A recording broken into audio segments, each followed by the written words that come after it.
Hello and welcome সবাইকে আমাদের trip roaming চ্যানেলে। লাস্ট ব্লগে তোমাদের সাথে শেয়ার করেছিলাম আমাদের 1 নাইট 2 ডেজের দীঘা ট্রিপ প্ল্যান। সেটা এখনো দেখা না হয়ে থাকলে আজকের ভিডিওর আই বাটনে ক্লিক করে দেখে নিতে পারো। আজকে তোমাদের সাথে শেয়ার করব দীঘায় আমরা যে হোটেলে স্টে করেছিলাম তার সব ডিটেলস। চলো তাহলে শুরু করা যাক আজকের ভিডিও।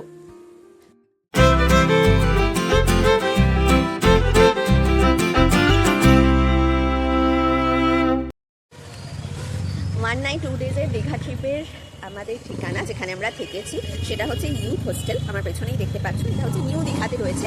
খুব একটা সুন্দর লোকেশনে, একদম উল্টো দিকে জাহাজ বাড়ি আর তার উল্টো দিকেই হচ্ছে এই Digha youth hostel, new Digha youth hostel. আর এই নিউ দীঘা ইউথ হোস্টেল থেকে যে বিচটা রয়েছে নিউ দীঘা বিচ, সেটা হচ্ছে মোটামুটি ওই 10 মিনিটের হাঁটা পথ। আর একদম জমজমাট এলাকায়, সামনে অজস্র দোকান, খাবারের কোনো অসুবিধা হবে না। আর ইউথ হোস্টেলটাও বেশ সুন্দর, কিন্তু একটু মেনটেন্যান্সের অভাব রয়েছে। তো বাকি অ্যাম্বিয়েন্স ওয়াইজ অ্যান্ড রুমের ভাড়া যেই অনুযায়ী সেই অনুযায়ী রুমগুলো ঠিক আছে। তো বাজেট ট্রিপ যদি প্ল্যান করো তাহলে অবশ্যই তোমরা দীঘাতে আসলে এই নিউ দীঘাতে থাকতে পারো। তাহলে চলো এই পুরো নিউ দীঘা ইউথ হোস্টেলটা কীরকম তার একটা ট্যুর তোমাদেরকে করিয়ে দিই আর রিভিউ তোমাদেরকে দিচ্ছি। ঠিক আছে, চলো শুরু করা যাক। আমরা স্টে করেছিলাম নিউ দীঘা ইউথ হোস্টেলে। সামনে গাড়ি পার্কিং এর বিশাল জায়গা। অনেকেই দীঘা যান নিজেদের গাড়ি নিয়ে, তাই এখানে এলে গাড়ি পার্কিং এর কোনো রকম অসুবিধা হবে না। মেন গেট দিয়ে ঢুকেই বিশাল বড় ওয়েটিং লাউঞ্জ। চেক ইনের টাইমের আগে পৌঁছে গেলে এখানে বসে তোমরা ওয়েট করতে পারবে, আমরা যেমন করেছিলাম। দেখো, এটা হচ্ছে এন্ট্রান্স। এদিক থেকেও কিছু রুম রয়েছে, এদিকেও কিছু রুম রয়েছে, আর এখানে সিঁড়ি দিয়ে গেলেও অনেকগুলো রুম রয়েছে। আরেকটা যেটা, সেটা হচ্ছে এটা হচ্ছে ইউথ হোস্টেলের ফার্স্ট ফ্লোর। এর নিচে একদম বেসমেন্টেও কিছু রুমস করা রয়েছে যেখানেই আমরা স্টে করেছি। এখান দিয়ে সিঁড়ি দিয়ে নেমে গেলেই রুমসগুলো পরপর রয়েছে।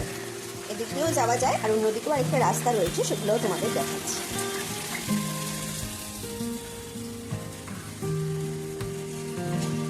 হচ্ছে আমাদের রুম নাম্বার 15। এটা হচ্ছে মেন করিডোর। আমাদের বন্ধুরা এই রুমটা নিয়েছে, রুম নাম্বার 13। এই রুম থেকে এইদিকে আবার বেরোনোর আরেকটা রাস্তা, লম্বা করিডোর। ডান দিকে সব রুমসগুলো রয়েছে, সবকটাই হচ্ছে AC room, triple bedded, double bedded সব কিছুই রয়েছে। তো এই রাস্তাটা দিয়েও মেন গেটে পৌঁছানো যায়। কিছু রুমস রয়েছে, আর এখান দিয়ে আবার আমরা মেন গেটে পৌঁছে গেলাম।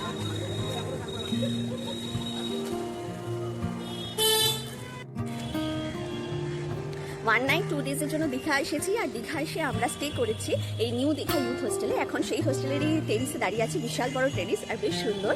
তো এই ইউথ হোস্টেলে বিভিন্ন রকমের রুম রয়েছে, 2 bedded, 3 bedded, AC, non AC, super deluxe, deluxe. তোমাদের যেরকম রিকোয়ারমেন্ট সেই অনুযায়ী তোমরা রুম নিতে পারো।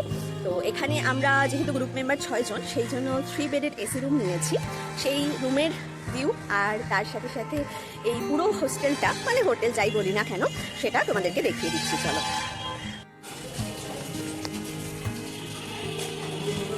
এটা আমাদের রুম ছিল, রুম নাম্বার 15। রুমে ঢুকেই এদিকে একটা রয়েছে সিঙ্গেল বেড, এটা 3 বেডেড এসি রুম। এখানে রয়েছে একটা সিঙ্গেল বেড, দুটো চেয়ার, এই সিঙ্গেল বেডের উপরে একটা ফ্যান দেওয়া আছে, ওয়াল ফ্যান, আর একটা মিরর রয়েছে সাজগোজ করার। আর এদিক থেকে রয়েছে একটা ডাবল বেড, বেশ ভালোই বড় বেডটা। এসি রয়েছে, এদিকেও একটা ওয়ালে ফ্যান দেওয়া রয়েছে, আর রয়েছে টিভি, আর নিচে একটা টেবিল দেওয়া রয়েছে জিনিসপত্র রাখার জন্য। আর এর পাশেই রয়েছে অ্যাটাচ বাথরুম। রুমে সব অ্যামেনিটিস থাকলেও আমার যেটা মনে হয়েছে মেনটেন্যান্সের অভাব রয়েছে। রুমের ওয়ালগুলো প্রায় ডিসকালার হয়ে গেছে। কম বাজেটে এসি রুমে যদি থাকতে চাও তাহলে তোমরা এখানে বুকিং করতে পারো, কিন্তু এত ভালো লোকেশনে প্রপারলি যদি প্রপার্টিটা মেনটেন করা হয় তাহলে আমার মনে হয় খুব ভালো হয়। আমরা তো 3 বেডেড এসি রুম নিয়েছি এখানে। তো সেই 3 বেডেড এসি রুমের টেরিফটা তোমাদের একটু বলে দিই। ভাড়া হচ্ছে মেনলি 1050 করে, আর জিএসটি দিয়ে বাকি যে ট্যাক্সেস রয়েছে সেগুলো দিয়ে টোটাল দুটো রুমের আমাদের খরচা পড়েছে 2502 টাকা। তো মোটামুটি রিজনেবল প্রাইসে এই হোটেল। তো বাজেট ট্রিপ করতে চাইলে তোমরা এই হোটেলে স্টে করতেই পারো। বাকি সব ইনফরমেশন তোমাদের জন্য থাকবে ভিডিও ডেসক্রিপশন বক্সে, সেখান থেকে চেক করে নিও। তারপরেও যদি তোমাদের কোনো রকম কোয়ারিজ থাকে অবশ্যই আমাদের কমেন্ট করে জানিও। এটা হচ্ছে আরেকটা রুম যেটায় আমাদের ফ্রেন্ডসরা ছিল। সেম ক্যাটাগরির রুম, 3 বেডেড এসি রুম। এখানেও এন্ট্রি নিলে ফার্স্টে রয়েছে ডাবল বেড, বেশ ভালোই বড় এই বেডটাও। আর তার সাথে এখানে একটা চেয়ার রয়েছে, এখানেও একটা চেয়ার রয়েছে, একটা টিভি রয়েছে, এখানেও ওয়াল ফ্যান দেওয়া রয়েছে। আর এদিকে রয়েছে একটা মিরর, তার সাথে একটা ড্রয়ার সিস্টেম রয়েছে। আর এদিকে রয়েছে টেবিল, আর এখানে রয়েছে একটা সিঙ্গেল বেড, রয়েছে এসি। আর এইদিকেই হচ্ছে অ্যাটাচড ওয়াশরুম, কমোড রয়েছে, সেম ফেসিলিটি। এখানে কল আছে, আর এখানেও গিজার রয়েছে, সেম বেসিন, আর হচ্ছে মিরর। এটা হচ্ছে পুরো রুমটা। রুম ঠিকঠাকই, প্রাইস ওয়াইজ একটু মেনটেন্যান্সের অভাব রয়েছে, ঠিকমতো মেনটেন করা হলে আই থিঙ্ক আরও ভালো হবে।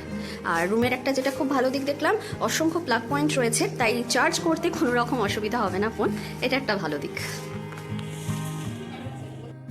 পশ্চিমবঙ্গের মধ্যে যে কোনো জায়গার ইউথ হোস্টেলে রুম বুকিংয়ের জন্য তোমরা ওদের নিজস্ব ওয়েবসাইটও রয়েছে, সেই ওয়েবসাইট থেকে বুকিং করতে পারো। আমরা যেরকম ওয়েবসাইট থেকে বুকিং করেই এসেছি, ডেসক্রিপশন বক্সে লিঙ্ক দেওয়া থাকবে। আর তাছাড়াও অফলাইনে কেউ বুক করতে চাইলে কলকাতার মৌলালিতে মেন অফিস রয়েছে, সেখানে গিয়েও তোমরা বুক করতে পারো। তাহলে আজকের ভিডিও যদি ভালো লাগে তাহলে অবশ্যই লাইক করো, কমেন্ট করো, শেয়ার করো, আর আমাদের চ্যানেল ট্রিপ রমিকে ঝটপট সাবস্ক্রাইব করে ফেলো।